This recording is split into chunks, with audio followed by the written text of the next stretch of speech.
আমার ভাইয়েরা, হযরত ইব্রাহিম আলাইহিস সালামের কথা আল্লাহ পাক কোরআনে কারিমে বলছেন সবর কারে কয়, দেখো শেখো সবর কারে কয়।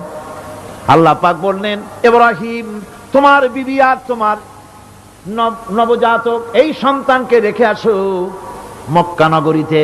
তিনি চলে গেলেন, সেখানে ঘর নাই, বাড়ি নাই, কিচ্ছু নাই, চতুর্দিকে ধুধু বালু আর মরুভূমি।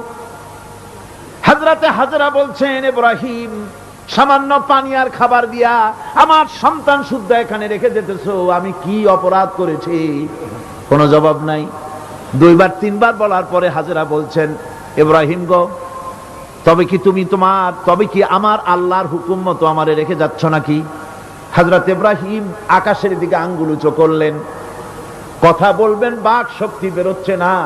80 বছর বয়সের সময় একটা বাচ্চা আল্লাহ তারে দিছেন, আর এমন বাচ্চা পয়গম্বরের ছেলে, কি সুন্দর চেহারা, মরুভূমির উপরে ফালাই দিয়ে রওনা হয়ে যাচ্ছেন, মুখ দিয়া কথা সরছে না, আকাশের দিকে দেখালেন। হযরত হাজরা বুঝতে পারলেন। হযরত হাজরা বলেন, ইব্রাহিম কোনো চিন্তা নাই, নিশ্চিন্ত মনে বাড়ি ফিরে যাও। আমি আমার আল্লাহর উপরে এতটা ভরসা করে, আল্লাহর হুকুমে যদি আমার এখানে রেখে যেয়ে থাকো, ওই আল্লাহ পাক আমাকে আর আমার কলিজার টুকরা ইসমাইলকে পানিতে আর খাবারে মারবেন না, অবশ্যই তিনি ব্যবস্থা করবেন। ব্যবস্থা হয়ে গেল। হযরত ইসমাইল বড় হয়ে গেলেন। আল্লাহ পাক অর্ডার করলেন, জবাহ করো ছেলেকে। হযরত ইব্রাহিম আলাইহিস সালাম যখন জবাহের প্রস্তাব করলেন, হযরত ইসমাইল তা আপত্তি করতেন, বাবাজি আমার মায়ের আর আমাকে বাচ্চা অবস্থায় ফেলে গেলেন, খাবার দেন নাই, পরার দেন নাই, বছরের পর বছর আমাদের এখানে কাটলো, দেখতেও আসেন নাই, আজ আসছেন জবাহ দিতে, এটা কেমন কথা? কি ধরনের বাপ আপনি? এরকম বলছে নাকি? এরকম বলছে? হযরত ইব্রাহিম আলাইহিস সালাম প্রস্তাবটা কিভাবে পারলেন? আল্লাহ পাক কোরআনে কারিমে দৃষ্টান্ত রেখে দিয়েছেন। আল্লাহ পাক বলছেন, হযরত ইব্রাহিম ছেলেকে বললেন, ইয়া বুনাইয়া, হে আমার কলিজার টুকরা লাডলা, হে আমার কলিজার টুকরা সন্তান, ইন্নী আরা ফিল মানাম আন্নী আযবাহুক, আমি স্বপ্নে দেখছি আমি যেন তোমাকে জবাহ করতেছি, ফানজুর মাযা তারা, তোমার রায় কি বলো? আমি তো স্বপ্নে দেখছি যে আমি তোমার জবাহ করতেছি, এখন তোমার রায় কি, তোমার মত কি? হযরত ইসমাঈল আলাইহিস সালাম শুনিয়া দিলেন দৌড়, নাকি না? হযরত ইসমাঈল আলাইহিস সালাম ধৈর্যের প্রতীক, তিনি কি কথা বললেন, তার মুখের কথা কোরআন শরীফে আল্লাহ পাক উঠায় দিলেন।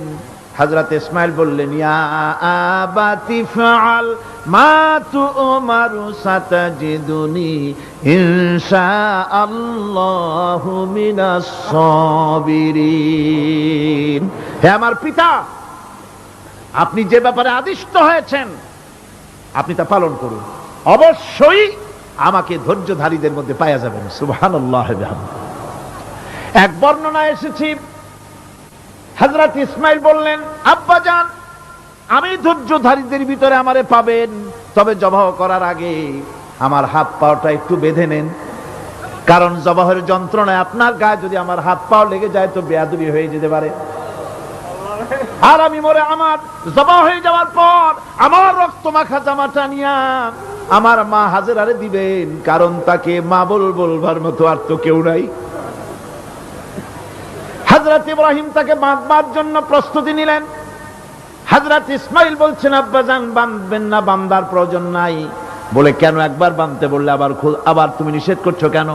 ছেলে বলছেন, আব্বাজান বাঁধবো না এই জন্যে, হয়তো কিয়ামতেই প্রশ্ন উঠতে পারে যে আল্লাহর হুকুমে রাজি ছিল না বলে হাত পা বাঁধা জবাহ করছে, আমি এই সুযোগ দিব না, আপনি জবাহ করেন, আমি এতটুকু নড়াচড়া করব না। ধৈর্যের চরম প্রতীক হযরতে ইসমাঈল আলাইহিস সালাম দেখাই দিয়েছেন ধৈর্য কারে কয়। মহান আল্লাহ রাব্বুল আলামিনের নির্দেশে ইব্রাহিম আলাইহিস সালাম তার সন্তান ও স্ত্রীকে দূর আরবে রেখে আসেন। এখন আমরা শুনব সেই মহান আত্মত্যাগের কাহিনী। বলছেন বিশ্ববরেণ্য মুফাসসিরে কোরআন আল্লামা দেলাওয়ার হোসাইন সাঈদী। শুদ্ধ এখানে ভালো যেতেছে, বাড়ি নাই, ঘর নাই, আমি কোথায় থাকবো, কোথায় আশ্রয় নেব, কে আমার খাইতে দেবে? তুমি আমার উপর রাগ করছো, কেন ফেলে যাচ্ছ? জবাব নেই। আবারও বললেন, কেন ফেলে যাচ্ছ? ইব্রাহিমের তো বুক ফেটে যাচ্ছে, বলতে পারতেছেন না, বুক ফেটে যাচ্ছে। সন্তান, স্ত্রী এভাবে ফেলে যাচ্ছে, মুখটা মলিন। হযরত হাজরার হুঁশ এলো। হযরত হাজরা বুঝলেন ইব্রাহিম সাধারণ মানুষ নন, তিনি আল্লাহর নবী, আর নবীরা আল্লাহর হুকুম ছাড়া কাজ করেন না। প্রশ্ন করলেন, ইব্রাহিম তুমি যে আমার এখানে রেখে যাচ্ছ, এটা কি আল্লাহর হুকুম? হযরত ইব্রাহিম বলছেন, অবশ্যই অবশ্যই। আর কিছু বলতে পারলেন না, উপরে আঙ্গুল টোছা করলেন, আমার আল্লাহর হুকুম, তাই তোমার রেখে গেলাম। হযরতে হাজরা বলেন, ইব্রাহিম মনে কোনো কষ্ট নিও না, কোনো চিন্তা করো না, তুমি নিরাপদে নিশ্চিন্তে বাড়ি চলে যাও, আমিও কোনো চিন্তা করব না। কারণ আল্লাহর হুকুমে যখন তুমি এখানে রেখে যেতেছ, আমি আমার আল্লাহর উপর এত বিশ্বাস করি যে আমার রব্বুল আলামিন তিনি যখন আমাকে মরুভূমিতে আমার বাচ্চা সুদ্ধা ফেলাই দিতে বলেছেন, আমার আল্লাহ এমন মেহেরবান যে আমার এই কলিজার টুকরা সন্তান আর আমারে না খাওয়াই আল্লাহ মারবে না।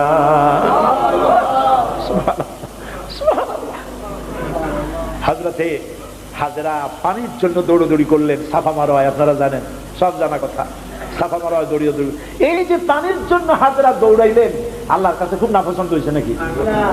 এমন পছন্দ হইল আল্লাহর কাছে, কিয়ামত পর্যন্ত তার এই বান্দির আমল, এই দৌড় আল্লাহর কাছে এমন পছন্দ হয়ে গেল, কিয়ামত পর্যন্ত সমস্ত হাজীদের জন্য আল্লাহ ওয়াজিব করে দিল, দৌড়াও, আমার হাজরা যেমন দৌড়াইছে সেই রকম দৌড়াও। সুবহানাল্লাহ। ইসমাইল না খেয়ে মরছে, পানির অভাবে মরছে। হযরতে জিবরাইলকে আল্লাহ পাঠায় দিলেন, আমার ইসমাইলের পায়ের গুতা যেখানে লাগতেছে তুমি গিয়ে সেখানে পায়ে আঘাত করো। হযরতে জিবরাইল পায়ের আঘাত করলেন, সেখান থেকে পানি ছিটকে বেরিয়ে চলে আসলো। জমজম, থাম থাম। হযরতে হাজরা এসে দেখেন পানি চিকচিক করতেছে চতুর্দিকে, পানি থামানো যায় না, চতুর্দিকে পাথর দিয়ে বেড়া দিতে, তাও থামে না। তারপরে তিনি বলছেন জাম জাম, মানে থাম থাম। পানি থেমে গেল, কিন্তু পানির উৎস থামলো না। সেই পানি পৃথিবীর কোটি কোটি মানুষ আজ পান করে, লক্ষ লক্ষ মানুষ এই পানি দিয়ে গোসল করে, উযু করে। লক্ষ লক্ষ গ্যালন পানি প্রতি বছর সারা দেশে ছড়িয়ে যায়, মক্কায় যায়, মদিনায় যায়, জেদ্দায় যায়, সমস্ত জায়গায় যায়। দরিয়া ফুরায় যাওয়ার কথা, কিন্তু কুয়া ফুরায় না। সুবহানাল্লাহ। আল্লাহর কুদরত কাকে বলে? এগুলো কি কপাল পোড়াদের কিসমতে হবে? কপাল পোড়াদের কিসমতে হবে? আল্লাহ পাক ঈমানদার মুমিনদের জন্য সমস্ত নিয়ামত রেখে দিয়েছেন। আল্লাহ পাক বলেছেন, ফিহা আয়াতুন বায়্যিনাত, অসংখ্য নিদর্শন। এই কাবা আর এই কাবা কেন্দ্রিক আমার অনেক নিদর্শন আছে, তাকায় দেখো কত নিদর্শন। আজ পৃথিবীর কোন শহর নাই নিরাপত্তার শহর যেখানে জীবনের নিরাপত্তা পাওয়া যাবে। আল্লাহ পাক বলেছেন, ওমান দাখালাহু কানা আমিনান, যেই ঢুকবে মক্কায় আর মদিনায় সেই নিরাপত্তা লাভ করবে। সুবহানাল্লাহ, সুবহানাল্লাহ বলবেন না? সুবহানাল্লাহ বলবেন না? আমার বন্ধুগণ, এরই বলে সারেন্ডার করা। আল্লাহ রাব্বুল আলামিন বললেন আসলিম, সারেন্ডার করো। হযরত ইব্রাহিম আলাইহিস সালাম বললেন আসলামতু লিরাব্বিল আলামিন, সারেন্ডার হয়ে গেলাম। সারেন্ডার হয়ে এক পরীক্ষা পাস করলেন, আরো এক পরীক্ষায় দুটা পাস করছেন কিনা? সুবহানাল্লাহ। এবার 3 নম্বরের পরীক্ষা, 3 নম্বর। ছেলে এবার বড় হয়েছে, নাদুস নুদুস চেহারা, সুন্দর, সুবহানাল্লাহ, নাদুস নুদুস চেহারা, জ্ঞান হয়েছে। এবার যাও ছেলেকে জবাব করো। সুবহানাল্লাহ। একটার পর একটা মারাত্মক অগ্নি পরীক্ষা, ছেলের জবাব করো। হযরত ইব্রাহিম আলাইহিস সালাম বলছিলেন যে আল্লাহ এই রকমের কঠিন পরীক্ষা তুমি আমারে বানাইও না। বলছেন না। আমার মা বোনেরা, আমার ভাইয়েরা লক্ষ্য করেন, হযরত ইব্রাহিম ছেলেকে প্রশ্ন করলেন, তারে বললেন পরিষ্কার, আল্লাহ আমাকে অর্ডার করেছেন, ইন্নী আরা ফিল মানাম আন্নী আযবাহুক, আমি স্বপ্নে দেখেছি আমি তোমাকে জবাহ করতেছি, বলো তোমার অভিমত কি? ফানজুর মাযা তারা, বলো তোমার অভিমত কি? হযরত ইসমাইল বলতে পারতেন, আব্বা আপনি আমার বাবা, আমার মায়ের শুদ্ধ করে ভালাই দিয়ে গেছেন, বছরের পর বছর খাবার দেন নাই, পরার দেন নাই, খোঁজ খবর নেন নাই, আজকে কোন অধিকারে আপনি আমাকে জবাহ করতে এসেছেন? বলতে পারতেন না? তিনি কি তা বলেছেন? না। এর নাম মুসলমান। চিল্লায় বলেন সুবহানাল্লাহ।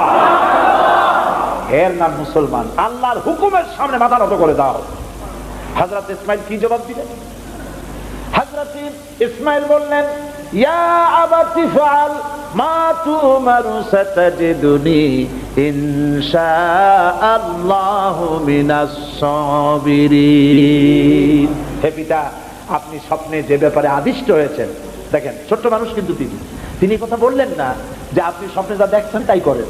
তিনি বললেন কি, আপনি স্বপ্নে যে ব্যাপারে আদিষ্ট হয়েছেন আপনি তা পালন করুন। ছেলের এই জ্ঞান হয়েছে আমার আব্বা আল্লাহর পয়গম্বর, আর পয়গম্বররা নিজের ইচ্ছায় কিছুই করে না। আল্লাহর হুকুম। আপনি আমাকে ধৈর্যধারীদের মধ্যে পেয়ে যাবেন, আমাকে ধৈর্যধারী পাবেন। আমি ছটফট করবো না, দৌড় দেব না। তবে আমার আব্বা তিনটা কাজ করেন। জবাহ করার সময় আমার হাত পা বাঁধেন, যাতে করে জবাহের বেদনায় যন্ত্রণায় আমার হাত পা আপনার গায়ে লাগলে আমার বেয়াদবি হয়ে যেতে পারে। হাত পা বাঁধবেন। 2 নম্বরে আপনার চোখটাও বাঁধবেন ভালো করে, যাতে করে আমার গর্দান দেখলে এখানে ছুরি চালাইতে আপনার কষ্ট হইতে পারে, হাতটা শিথিল হয়ে যেতে পারে। বাপের কাছে ছেলের গর্দান বড় প্রিয়। বাপ তার ছেলেকে কাছে রেখে তার গর্দানের উপরে চুমা খায়, তার কপালে চুমা খায়। আপনার চোখটা বাঁধিয়ে নিয়েন, তাহলে কষ্ট কম হবে। আর 3 নম্বরে আর একটা দাবি আছে। 3 নম্বরে আর একটা দাবি হলো, আমার মা হাজেরা জনম দুঃখিনী মা, আমার কোন সন্তান তার নাই, মা বলে ডাকবার মতো। আমাকে জবাহ করার পরে আমার রক্ত মাখা জামাটা আমার মায়েরে দিয়া দিবেন, আর বলবেন যেন কান্দাকাটি না করে। কিয়ামতের দিন আল্লাহর দরবারে মায়ের সাথে আমার দেখা হয়ে যাবে। হযরত ইব্রাহিম ছেলের হাত পা বাঁধলেন, নিজের চোখ বেঁধেছেন। আল্লাহর আকাশের ফেরেশতারা তাকায় দেখতেছেন কি সাংঘাতিক পরীক্ষা। এত বড় পরীক্ষা পৃথিবীর কোন মানুষকে আল্লাহ রাব্বুল আলামিন করেন নাই। কি কঠিন পরীক্ষা! নিজের ছেলের গলায় ছুরি চালানো বাপের পক্ষে কি সম্ভব? হযরত ইব্রাহিম আলাইহিস সালাম কোরআনে কারীমের মধ্যে রব্বুল আলামিন সুন্দর করে বলেছেন, ফালাম্মা আসলামা ওয়া তাল্লাহু লিল জাবিন। বাপ বেটা দুজনে রাজি হয়েছে, ছেলেটারে কাট করিয়া ছুরি ধরছে, ছুরি চালানো শুরু হয়ে গেছে। আল্লাহর কি ইচ্ছা আছে ইসমাইল জবাহ হয়ে যায়? আল্লাহর ইচ্ছা পরীক্ষা করা। আর ইব্রাহিম আলাইহিস সালাম পরীক্ষার রেজাল্ট জানেন না, ঠিক কিনা? ছেলে জবাহ হবে কি হবে না এটা কি জানা আছে? তার জানা আছে জবাহ হবেই। শক্তভাবে ছুরি চালাচ্ছেন, কাটে না, গলা কাটে না। এরপরে আল্লাহ রাব্বুল আলামিন, আকাশের ফেরেশতারা কাঁদতেছে এই দৃশ্য দেখে। আল্লাহ পাক দুম্বার ব্যবস্থা করে দিলেন। দুম্বা ইসমাইলকে, হযরত ইব্রাহিমের তো চোখ বাঁধা, ইসমাইল আলাইহিস সালামকে সরাইয়া দুম্বার সামনে দিয়েছে, দুম্বা জবাহ হয়ে গেছে। সুবহানাল্লাহ। আল্লাহ রাব্বুল আলামিন হযরত ইব্রাহিমকে শোনায় দিলেন, ওয়ানাদাইনাহু আইয়া ইব্রাহিম ক্বাদ সাদ্দাকতার রুয়া ইন্না কাযালিকা নাজজিল মুহসিনিন। আমি ইব্রাহিমকে ডেকে বললাম, ইব্রাহিম তুমি তোমার স্বপ্নকে বাস্তবে রূপ দিয়েছো, আর আমি এইভাবে করে মুহসিনিনদেরকে পুরস্কৃত করে থাকি। সালামুন আলা ইব্রাহিম। ইব্রাহিমের উপরে আল্লাহর শান্তি নাজিল হোক। কিয়ামত পর্যন্ত পৃথিবীর কোটি কোটি মুসলমানেরা নামাজের মধ্যে ইব্রাহিম আলাইহিস সালামের জন্য দোয়া করবে। সুবহানাল্লাহ। দোয়া করেন না আপনারা? কোন সময়? দরুদের মধ্যে। কিয়ামত পর্যন্ত দোয়া করো, তোমার নেতা, তোমার জাতির পিতা। মুসলমান কারে বলে? এর নাম মুসলমান। মদের ব্যবসা ছাড়তে পারবেন না, জুয়া ছাড়তে পারবেন না, সুদ ছাড়তে পারবেন না, আবার দাবি করবেন আপনি মুসলমান। মুসলমান হওয়া যাবে না, আল্লাহর কসম মুসলমান হওয়া যাবে না। মুনাফিক, মুনাফিক, মুনাফিক। মুসলমান হতে হলে আল্লাহর হুকুমের সামনে মাথা নত করতে হবে। যা তিনি বলেছেন সব মানতে হবে। মিথ্যা ছেড়ে দিতে হবে, ওজনে কম দেওয়া যাবে না, খাদ্যে ভেজাল দেওয়া যাবে না, নিজের স্ত্রীকে, নিজের মেয়েকে বেপরদা করা যাবে না, বৈশাখী মেলার নামে নিজেদের মেয়েগুলিকে সৌন্দর্য প্রদর্শনী করে মানুষের সামনে বের করা যাবে না। এর নাম ইসলাম। এর নাম কি? এই ধরনের মুসলমান হইতে পারবো আমরা? হইতে পারবো? এই ধরনের মুসলমান হইতে রাজি আছি? কারা কারা রাজি? আলহামদুলিল্লাহ।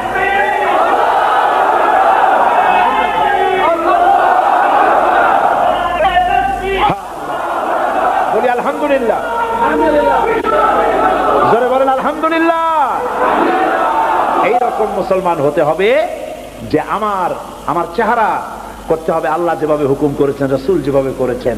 আমার পা থেকে শুরু করে মাথা, জামা কাপড়, ওঠা বসা, চলা ফেরা সব করতে হবে আল্লাহ যেভাবে বলেছেন, রাসূল যেভাবে করেছেন। আল্লাহ রাব্বুল আলামিন বলেন, ইয়া আইয়ুহাল্লাযীনা আমানু দুখুলু ফিস-সিলমি কাফা ওয়ালা তাত্তাবিউ খুতুওয়াতিশ শাইতান ইন্নাহু লাকুম আদুউম মুবিন। হে বিশ্বাসীরা, পূর্ণাঙ্গরূপ ইসলামের মধ্যে দাখিল হয়ে যাও, একটু আধটু না, সবটুকুন। আর খবরদার শয়তানের পদাঙ্ক অনুসরণ।